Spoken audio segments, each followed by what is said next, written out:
main-main. Sepertinya sudah dilupakan. Nah, seperti karena itu ini aturan baru untuk dijangkau oleh LSM. Dari dulu dijawab. Soal keterlibatan teman-teman di BUMD BUMN. Tanam air mulai dari sekarang kita lakukan bikin jembatan.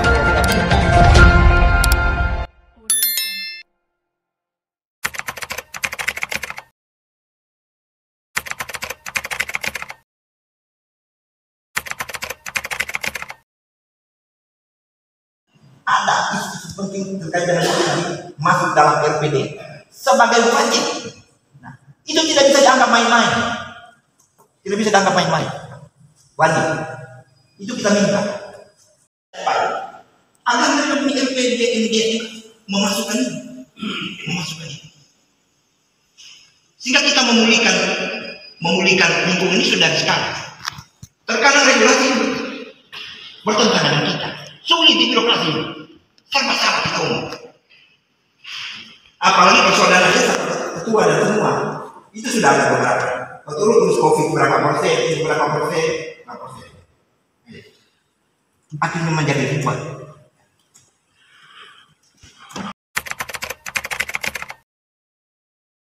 kami masih berada di daerah pengungsian, namun dalam perjalanan banyak hal yang disampaikan oleh pemerintah terkait dengan bantuan sembako, juga hunian sejauh ini tidak sesuai dengan harapan yang kita inginkan. Ekonomi maupun pendidikan sosial kemasyarakatan yang lain tidak berjalan sesuai dengan apa yang kita harapkan. Sehingga perlu kami sampaikan bahwa sepertinya objek yang terdampak ini sepertinya sudah dilupakan, seperti tidak ada lagi. Mari kita berkomitmen untuk melakukan tindakan perbaikan, baik pemulihan puing-puing bencana yang mungkin masih ada di beberapa desa yang ada, juga perbaikan arus transportasi, di mana ada jembatan-jembatan yang di wilayah AP itu ketika terjadi banjir ataukah longsoran lagi ataukah hal yang luar biasa lagi, kita tidak bisa evakuasi warga masyarakat lain. Berkaitan dengan kami yang ada di pengungsian 3-4 desa yang ada, Lewotolok, Bawala, juga Waimatan, tentu sejauh ini sepertinya tidak diperhatikan secara langsung berkaitan dengan situasi yang kami alami. Bersyukur ada anggaran desa yang masih kami bisa tanggulangi untuk kepentingan kehidupan masyarakat yang ada. Kami juga berkomitmen sebagai pemerintah yang ada di desa dalam perjalanan penyusunan RPJMD, juga tetap kami masukkan dalam hal ini sebagai payung untuk kita bergerak mulai dari desa sampai ke tingkat yang lebih tinggi dengan satu payung yang besar. Akibat perubahan iklim, badai cuaca ekstrim Seroja 4 April 2021 di Lembata, 72 orang meninggal atau hilang, 100-an orang luka-luka, 1000-an orang mengungsi. Peristiwa bencana ini masih belum cukup membuat keseluruhan sistem menjadi siap, terintegrasi dan bersinergi untuk adaptasi perubahan iklim dan kesiapsiagaan bencana di Lembata, dari lini terkecil di tingkat desa sampai di level kabupaten. Entah perlu berapa banyak lagi martir dari keluarga kita yang menuliskan nisan di pusarannya, atau mereka yang tak berbusara untuk membuat semua hati tergerak. Ini baru bencana hidrometeorologis. Bencana geologi juga jelas mengancam di depan mata kita. Gunung api Batu Tara di sisi laut Pulau Gomba pun telah terdeteksi gunung api bawah laut Ibu Gomba, Abang Gomba, dan Laruna Gomba. Gunung api Lewotolok, Ilewerung, dan Hobart. Sesar utara yaitu Sesar Flores dan Sesar Weber. Sesar utara selatan Lembata dan sesar kecil lainnya di Pulau Lembata. Longsor, banjir, dan lain-lain. Boleh dikata ada 17 jenis ancaman bencana di muka bumi ini ada di Lembata. Mulai dari aspek bencana geologi, bencana hidrometeorologi, bencana sosial, kegagalan teknologi, kecelakaan transportasi menjadi ancaman nyata tak terelakkan. Menilik sejarah bencana Lembata, kita dapat berkaca pada peristiwa bencana yang terjadi di masa lampau sampai bencana terakhir Seroja 4 April 2001. Potensi bencana letusan Gunung Ilelotolok yang diketahui dan tercatat atau terdokumentasikan sebanyak 13 kali sejak tahun 1660 dan terjadi lagi secara berturut-turut tahun 1819, 1849, 1852, 1864, 1889, 1920, 1939, 1951, 2007, 2012, 2017, 2020. Dari sejarah terkait peristiwa atau kejadian bencana letusan Gunung Ilelotolok di masa lampau dan di saat ini, periodisasi istirahat Gunung Ilelotolok diketahui yakni terpendek hanya 3 tahun dan terpanjang 159 tahun.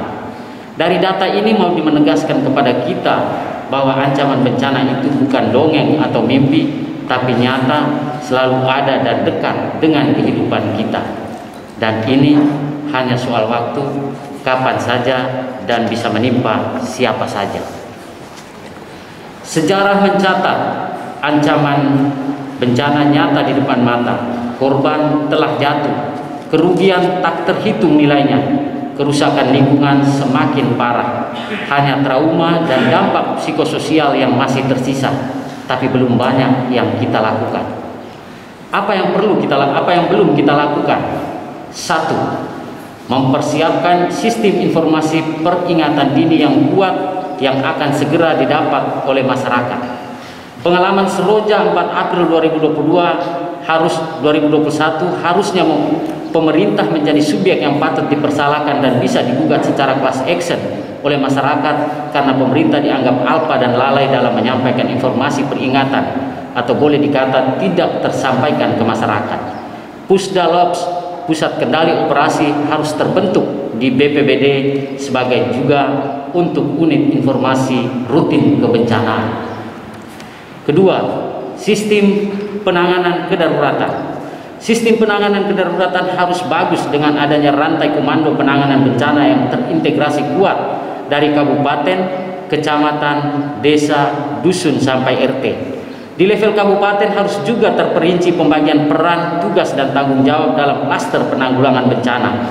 Peran NGO, LSM, komunitas, relawan harus terakomodir sejak sebelum bencana dalam des relawan. Setiap warga masyarakat harus mengetahui ancaman apa yang ada dan bisa menjadi bencana. Setiap warga masyarakat, pemerintah desa, pemerintah kabupaten harus sudah tahu di mana titik pengungsian untuk setiap desa. Semua perangkat desa harus sudah tahu apa yang harus dilakukan di saat darurat bencana dan di tempat pengungsian. Semua itu tergambar dalam rencana kontingensi atau rencana kedaruratan yang oleh BNPB disebut wajib. Dokumen ini terabaikan walaupun diteriaki setiap tahun. Untuk Lembata, dokumen Rencon ini sudah ada di tahun 2012 yang diinisiasi oleh YPS bekerjasama dengan Oxfam. Tapi kerja-kerja bencana sejauh ini kita tidak mengacu kepada dokumen ini. Dan saat ini plan sedang membantu kita Lembata untuk kemudian mereview kembali dokumen Rencon ini, dan tim saat ini sedang bekerja untuk pembuatan dokumen Rencon. Yang ketiga, sistem penanganan pasca bencana. Setelah darurat bencana 14 hari atau lebih, saat pengungsi dipulangkan, hari itu juga dimulai dengan transisi pemulihan darurat.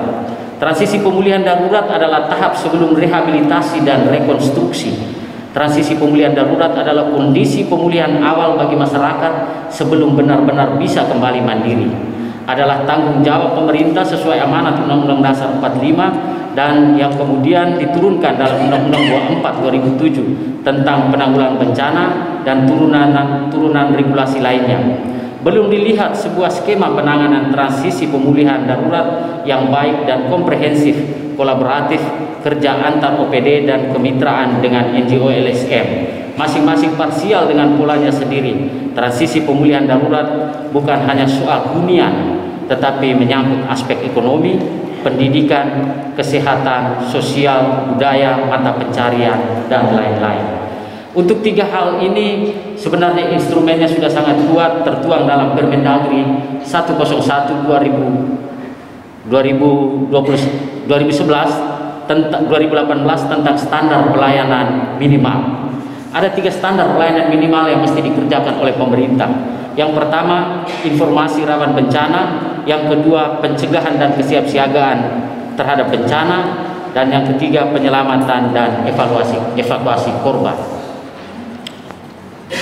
Dengan mengerti dan memahami peristiwa atau kejadian bencana di Lembata, maka diharapkan akan meningkatkan literasi bencana masyarakat dan kita semua. Sebab jika masyarakat telah sadar literasi bencana, maka akan mudah memahami riwayat atau sejarah bencana di lokasi sekitarnya, tahu dampak dan risiko yang ditimbulkan, dan memiliki kapasitas dan pengetahuan atau keterampilan untuk menghadapinya. Bencana alam tidak bisa dihindari, tapi jumlah korban jiwa bisa dikurangi, diminimalisir, bahkan dihindari. Sebagaimana tagline kita Lembata, menerima penghargaan tingkat nasional sebagai daerah yang tangguh bencana, salam tangguh, zero korban bencana.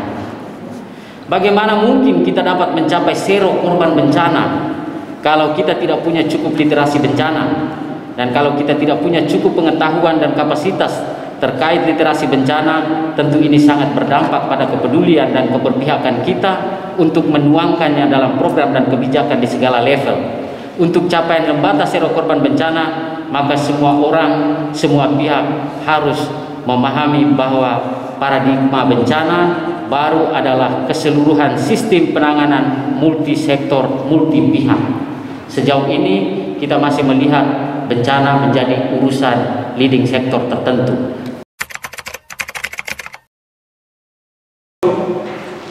Empat bencana besar yang secara teoretikal itu 3 ada di Lembata dalam kurun waktu yang terlalu singkat buat saya. Pertama, bencana geologis, itu berkaitan dengan erupsi gunung berapi. Karena posisi Kabupaten Lembata, Kabupaten Pulau ini berada pada sesar Timur Kasbek dan Timur Sumba. Kita ada lempeng patang lokal. Karena posisi keberadaan kita di kawasan Timur Kasbek dan Timur Sumba, itu membuat kenapa bencana cukup tinggi di tempat kita secara geologis. Yang kedua, ada bencana hidrometeorologis. Kenapa? Kita berada pada 3 lempeng. Pertama, lempeng Eurasia, yang kedua lempeng Australia, dan yang ketiga lempeng Pasifik. Ini maka kenapa siklus Seroja kemarin dia masuk pada Laut Sawu dan masuk ke Pulau Lembata. Yang ketiga, bencana biologis yang ditandai dengan COVID-19. Yang berikut, pengarus utama isu perubahan iklim itu harus dikaji dari hulu sampai hilir. Kita tidak bisa bicara pada ujungnya saja. Analisis hulu sampai dan hilir nampak dalam beberapa langkah strategis seperti saya jelaskan berikut ini. Kita butuh pendekatan implementing, tapi juga pendekatan non implementing. Apa yang dimaksud dengan pendekatan implementing? Misalnya, satu siklus hidrologi itu butuh waktu 40 tahun. Ini Kabupaten Pulau. Saya garis bawahi bahwa satu tetes air yang diambil pada sumur bor hari ini di tanah ini adalah akumulasi dari tetesan hujan yang terjadi pada 40 tahun yang lalu. Sementara jumlah peningkatan sumur bor di kota ini cukup tinggi, tapi tidak diimbangi dengan jumlah orang yang menanam pohon di kawasan konservasi air. Berikut kehadiran kami di sini apa konteksnya? Kita butuh juga pendekatan non implementing berupa advokasi dan pendekatan baik bersifat reguler maupun bersifat politis. Catatan penelitian WWF di Papua bahwa tanpa ada kampion birokrasi dan kampion politisi, gerakan perubahan iklim di Papua tidak mendapat tempat dan kualitas. Keterlibatan teman-teman semua di DPR ini adalah bagian dari upaya yang dilakukan secara non-implementing untuk membantu menekan bahwa gerakan perubahan iklim secara sosial politik perlu mendapat intervensi dalam kebijakan. Apa langkah terdekat? Saya tidak tahu di kabupaten ini dalam penyusunan RPJMD-nya, garing RPD-nya, dia mengacu pada penyusunan KLS atau KRB ada tidak? Kalau di banyak kabupaten, sebelum orang membuat RPJMD, orang memanggil dulu tim RPJMD penyusun KLS.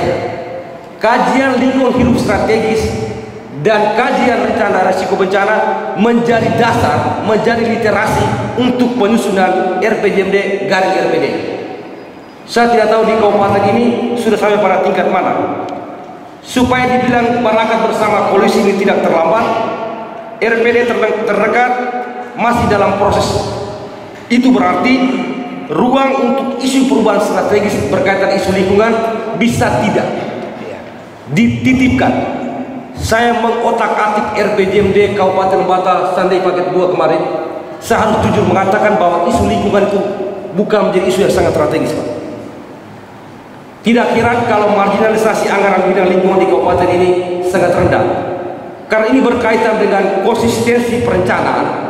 Saya berharap RPD itu menjadi buku suci untuk membantu kita melakukan konsistensi perencanaan pada tingkat operasional baik di Resra maupun di Renjang. Solusi yang kami coba tawarkan, pertama, di tingkat kabupaten kalau bisa RPD ini juga harus memperhatikan KLS atau KRB terdekat. Resa Renja juga harus tegas berbicara soal isu lingkungan. Orang lapar masih bisa tahan, tapi banjir datang mati. Yang kedua, di tingkat desa, kami mengikuti hasil musyawarah bencam di beberapa kecamatan. Harus diakui bahwa di Ilapet Timur saja orang tidak bicara soal perubahan iklim. Jumlah orang mati terbanyak kemarin di Ilapet, tapi di musyawarah bencam isu lingkungan tidak menjadi isu yang strategis. Heran saya. Padahal dasar pergeseran dari MDGs kepada SDGs itu 3 terminologi penting itu. Isu ekonomi, sosial dan lingkungan gitu. Tapi saya harus jujur mengatakan bahwa pada struktur APBD sebanyak desa, aspek ekologi itu bukan menjadi aspek yang sangat seksi gitu. Ini persoalan. Karena DPR ini berasal dari basis desa pada dapil tertentu. Kalau bisa juga bisa mengadvokasi di tingkat masyarakat dan pemerintah desa. Yang kedua, di tingkat kabupaten kita butuh RPD yang pro lingkungan, yang juga nampak dalam kebijakan anggaran. Kalau bisa didorong supaya kalau bisa teman-teman yang linear, SKPD yang linear itu seperti BPMD dan BPBD itu coba juga dikawal. Saya melakukan riset dan orang-orang bilang, ayo nomenklatur tidak ada gini loh. Lalu kita bicara soal ketahanan pangan, perubahan iklim menjumbang sektor pertanian dan perikanan 65% terhadap PDRB Kabupaten Lebata. Itu rujukan RPJMD terakhir. Kalau kita bicara soal pertanian dan perikanan, lalu perubahan iklim tidak dibicarakan, 65% yang menyumbang PDRB Kabupaten ini pasti akan terganggu. Barangkali catatan singkat saya, kita butuh DPR yang politis juga terhadap lingkungan. Saya mohon dengan hormat, RPD kali ini juga seharus secara tegas, baik dalam substansi maupun sistematisasinya, perlu mendorong isu lingkungan sebagai isu yang strategis. Sebentar lagi juga mungkin kita akan ketemu dengan Bapak Litbangda. Barangkali apa yang menjadi masukan kepada kita di lembaga ini dan teman-teman pemerhati menjadi hal yang juga kita mesti bicarakan yang dalam dengan Bapak Litbangda sehingga ada intervensi anggaran terkait dengan isu dampak lingkungan ataupun perubahan iklim ini. Terkait juga dengan muru yang seperti Bapak Kepala, mantan Kepala Desa di Kesari sampaikan, seperti ritual yang luar biasa. Menurut informasi barangkali tadi ada 5 desa yang sudah didampingi oleh LSM Marakat. Itu juga luar biasa, mungkin juga mesti diperhatikan lagi, mungkin ada desa-desa lagi yang barangkali mesti didampingi, itu hal yang luar biasa juga. Saya contoh kemarin ya, saya orang Limatan, jadi mungkin saya bicara lebih banyak di Limatan, Pak Ketua. Di Limatan itu juga ada dulu, ya sampai sekarang juga ada tembang di situ yang agak menetap lama di situ. Memang teman-teman di desa dan juga kepala desa juga sempat membuat aturan sehingga mereka tidak boleh diganggu di musim-musim tertentu saja, baru kita bisa panen ataupun tangkap untuk kita ada acara pemerintahan, ada acara adat di rumah adat, itu baru kita tangkap. Itu hal yang luar biasa. Jadi terima kasih Pak Ben yang sudah mendampingi beberapa desa, mudah-mudahan mesti di survei lagi di mana-mana yang didampingi, sehingga itu menjadi penting untuk kebutuhan masyarakat kita di desa. Yang terakhir ya, barangkali saya juga menghimbau, kebetulan yang datang juga teman-teman banyak dari desa, dan juga apakah itu kepala desa, mungkin juga sudah jadi tokoh di desa, seperti yang digambarkan tadi oleh teman-teman dari aliansi, bahwa satu pohon itu dia kandungannya 50 ton oksigen tadi itu. Jadi saya berharap ya, yang punya kepentingan di pemangku desa katakanlah, barangkali dalam hal pembangunan mesti juga direncanakan secara baik, sehingga jangan sampai mengganggu ekosistem, apakah itu hutan lindung atau pohon-pohon besar, karena ya, untuk menjadi besar itu butuh puluhan tahun baru dia bisa besar. Kapan lagi kita punya hati ataupun Zahara fasadu fil bahri wal bahri bima kasabat aydin nas liyudhhiquhum ba'dal ladzi amilu la'allahum yarji'un, yang artinya telah nampak kerusakan di darat dan di laut disebabkan karena perbuatan tangan manusia, supaya Allah merasakan kepada mereka sebagian dari akibat perbuatan mereka, agar mereka kembali ke jalan yang benar.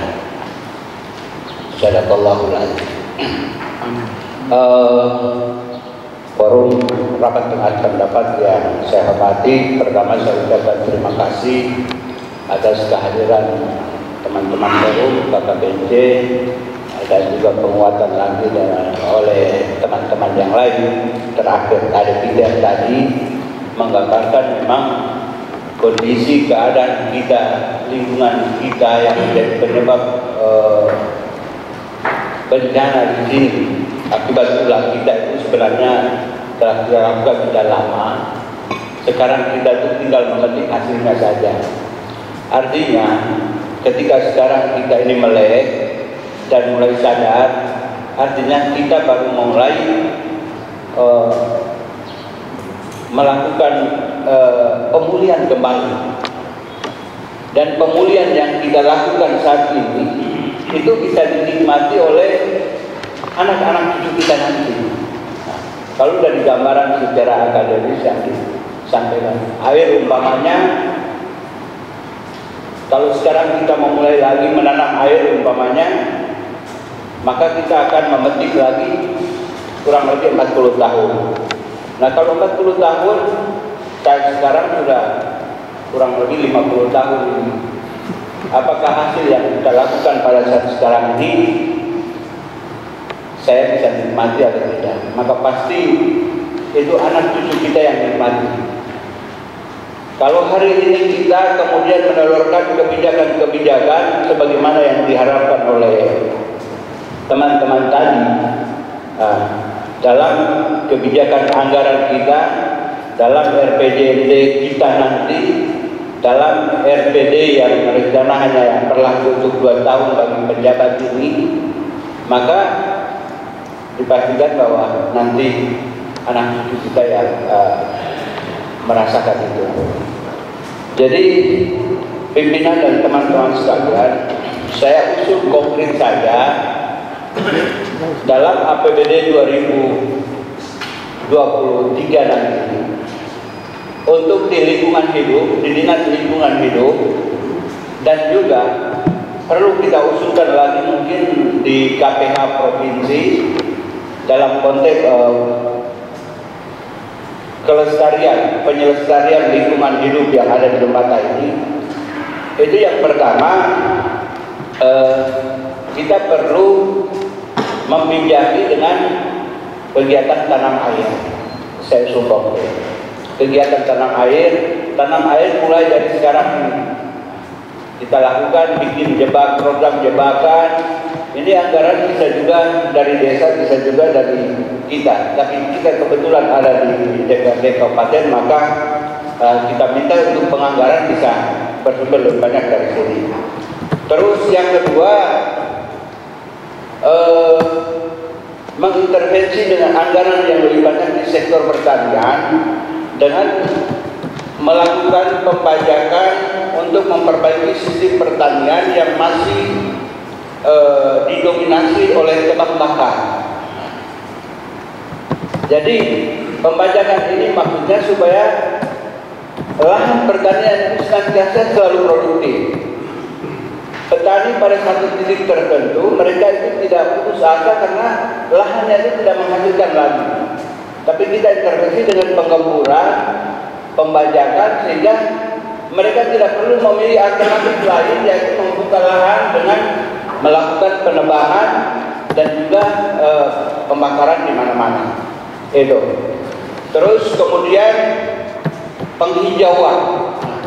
Penghijauan perlu kita lakukan di Dinas Lingkungan Hidup, di Kehutanan perlu kita lakukan, terutama di daerah-daerah potensial, di daerah kawasan Gunung Labe terutama yang menjadi sasaran bencana kemarin. 1 menit lagi Pak. Terus kemudian Pak Ketua, mohon saya tidak dibatasi karena ini saya sudah tulis dari tadi yang teman-teman mereka ini sampaikan, saya sudah catat di sini. Ini menjadi pikiran saya gitu. Langsung ini. Yang ketiga, yang keempat itu pengawasan laut. Pengawasan laut, nah ini kan secara lokal budaya beberapa titik, beberapa daerah sudah punya kearifan lokal untuk melakukannya.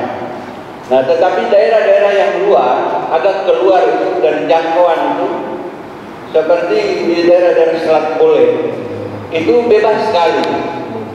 Daerah bebas yang mesti harus ada pengawasan, harus ada penganggaran itu. Nah ini kebetulan karena laut dalam jarak 0 sampai sekian mil itu dalam penguasaan provinsi, maka perlu kita lakukan pendekatan dalam provinsi untuk kolaborasi dalam kaitan dengan penganggaran itu. Terus kemudian yang kelima, kita mendukung konservasi laut dengan kearifan lokal yang dilakukan oleh masyarakat adat. Mendukung ini maksudnya seperti yang teman-teman sampaikan tadi bahwa itu harus kalau bisa kita bikin di RT RW rencana tata ruang wilayah melakukan pemetaan bahwa kawasan-kawasan itu adalah kawasan konservasi. Dan yang terakhir yang terakhir penegasan lagi bahwa zonasi Muro itu harus ada di rencana tata ruang tata wilayah. Jadi saya pikir apa yang disampaikan oleh pemateri ini, saya mungkin lihat dari sisi laut.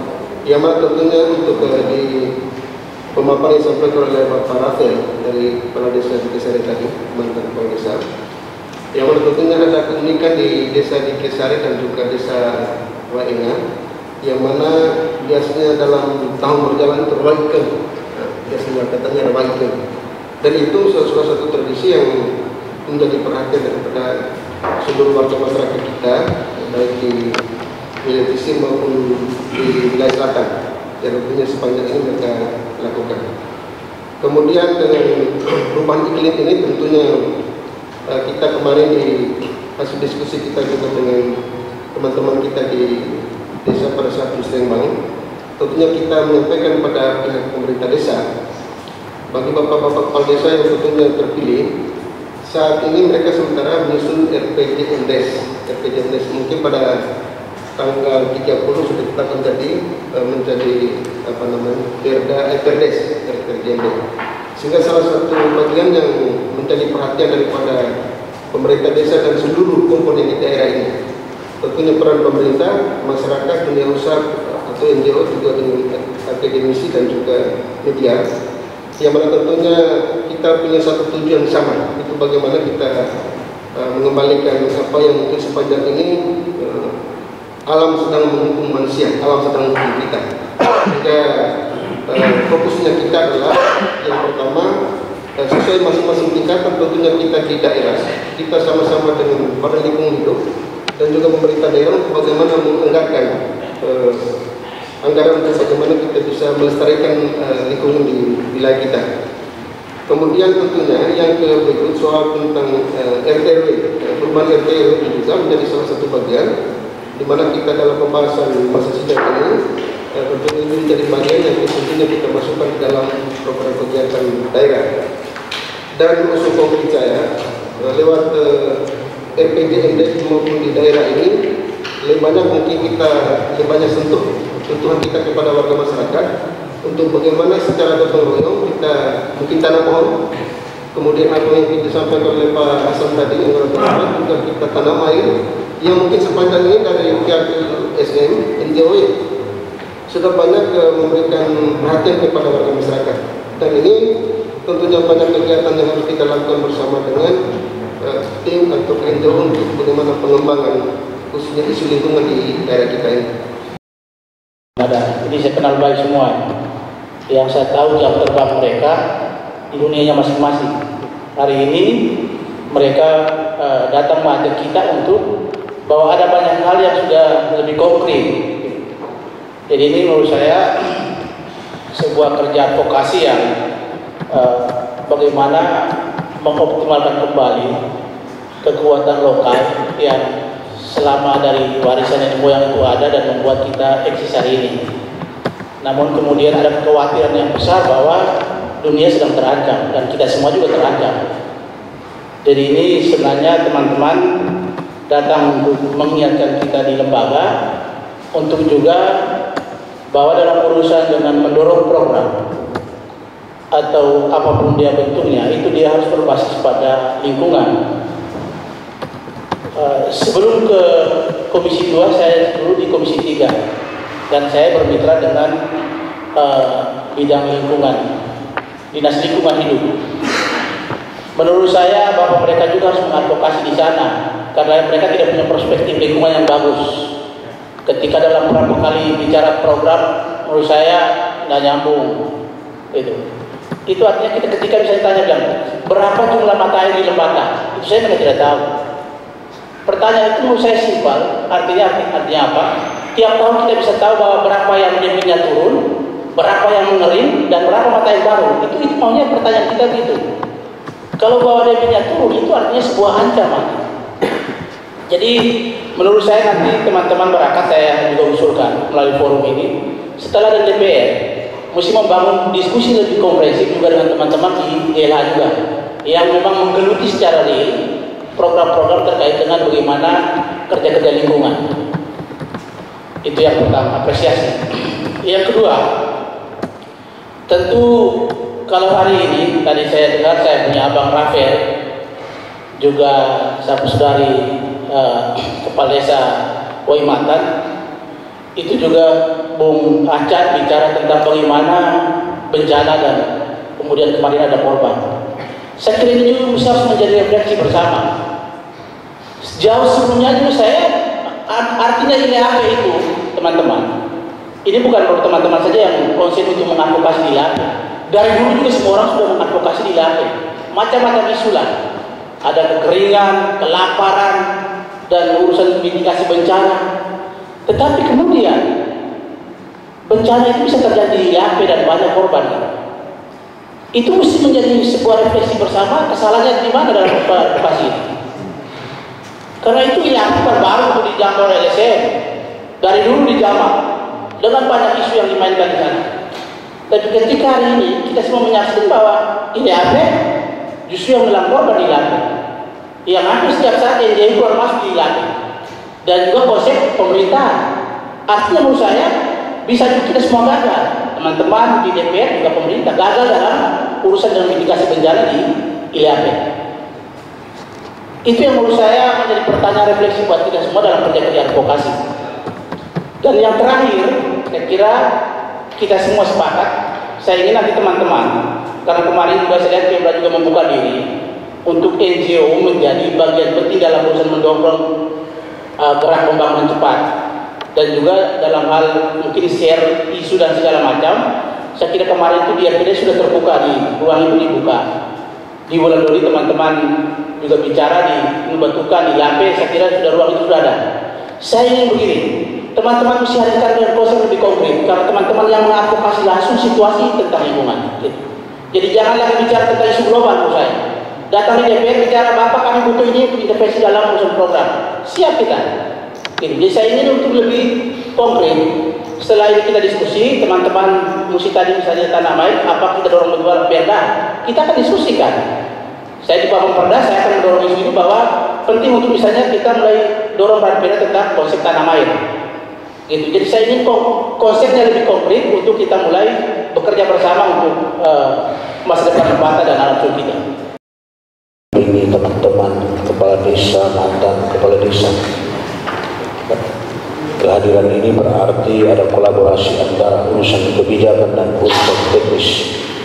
Itu bagi saya tim yang komplit. Semoga forum hari ini memberi kami informasi dan mengkapasitasi kami secara lebih cukup tentang pengetahuan dan pemahaman kami terhadap isu-isu bencana yang ada di Batam. Yang kedua, saya tangkap dari semua penjelasan itu ada 4 hal yang perlu saya simpulkan dan barangkali ini menjadi rekomendasi lembaga DPRD ini. Itu pertama, soal kehadiran teman-teman ini sebenarnya bermaksud memberi kita atau menyamakan persepsi kita yang mungkin selama ini parsial atau belum utuh, belum total tentang konsep dan fakta, data dan informasi soal bencana yang telah terjadi di Batam. Saya tangkap dari Pak Peter, ahli lingkungan ini, dia bilang ada 3 bencana, 3 jenis bencana yang dari 4 itu yang sebenarnya sudah ada di Batam. Maka yang saya tangkap adalah bagaimana kita mendorong pemerintah melalui tidak hanya perencanaan tapi sampai kepada penganggaran itu penanganan terhadap 3 jenis bencana ini sampai di tingkat bawah, tingkat desa itu modelnya apa.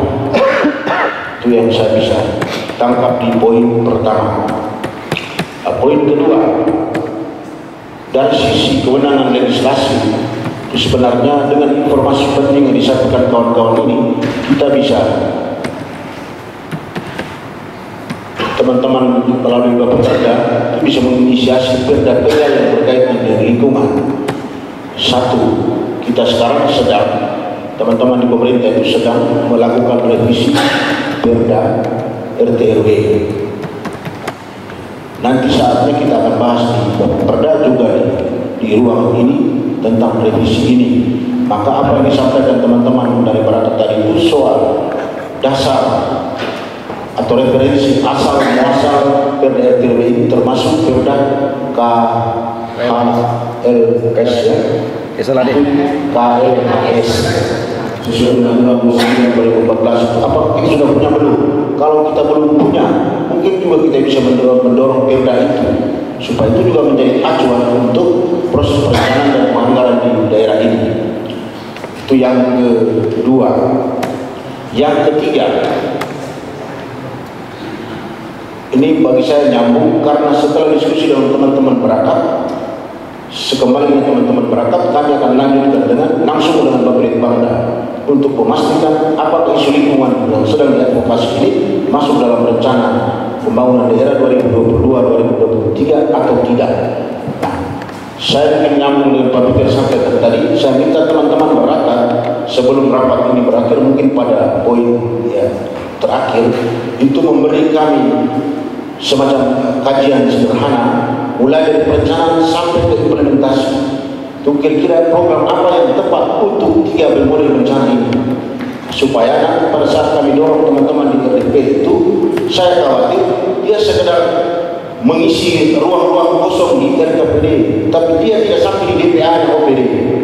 Kalau sampai, mungkin dia tidak mengatasi masalah yang sebenarnya. Jadi beri kami informasi kepada DPRD tentang pemetaan ini. Dari isu ini sampai kepada implementing itu apa? Bahwa kami punya peran itu ada di non-implementing, tapi minimal peran pengawasan terhadap upaya implementing itu mesti ada. Supaya ada, kami mesti paham.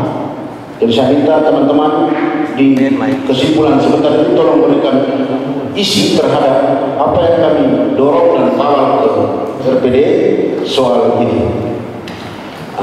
Yang keempat, ada 3 pilar dalam urusan kebencanaan, itu pemerintah, dunia usaha, dan masyarakat. Ini NGO ini saya kira mewakili masyarakat, tapi belum ada pilar dunia usaha. Nah, kita tahu dan kita pernah bahas pada negara soal keterlibatan teman-teman di BUMD, BUMN, BRI, Bank PT, BLN, dan lain-lain perusahaan-perusahaan yang mungkin sedang berinvestasi di sini. Itu bagaimana peran mereka terhadap urusan kebencanaan yang ada program CSR itu. Mungkin kita bisa rekomendasikan di forum ini, kali berikut kita panggil mereka. Beberapa pihak itu panggil datang dan kita cek CSR yang ada di mereka itu apa. Gitu.